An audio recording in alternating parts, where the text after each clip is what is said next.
রাকিব আসসালামু আলাইকুম, কেমন আছেন? জি ভালো, আপনি ভালো? জি ভালো। রাকিব, তুমি তো থানার সামনেতে গাড়িটা চালে আসছো নাকি? জি গরু বাজার দিয়ে। আজকে তো শনিবার, ওই শনিবার তুই আমারে কেন কান্দাইলি? বাঙ্গা বঙ্গা দিয়ে চলে আসলাম আমরা ইত্তারপুরের দিকে, ঠিক আছে?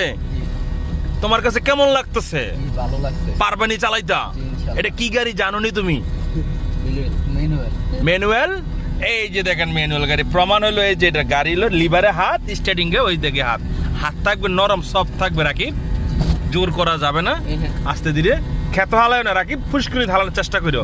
কেন আমি মাস্টার ব্রেক ধরলাম, প্রস্তুত রাখছি আমি, টেনশন করে না। এই যে জুয়েল ভাই মাস্টার ব্রেক আছে, আমি টেনশন করেন না। এই যে মাস্টার ব্রেক, গাড়ি খারাই দেবো। আর সোজা রাখা ভাইয়া, ফজর নামাজ পড়বেন, 5 ওয়াক্ত নামাজ পড়বেন, মা বাবার কথা শুনবেন, হক হালাল পথে চলবেন, ইনশাল্লাহ আল্লাহ একটা ব্যবস্থা করে দিবে, মনের আশা পূর্ণ করবে ইনশাল্লাহ। আমিন। আচ্ছা, আমাদের প্রকৃতি খুব সুন্দর। জুয়েল ভাই, আপনি এদিকে ঘুরতে আসবেন।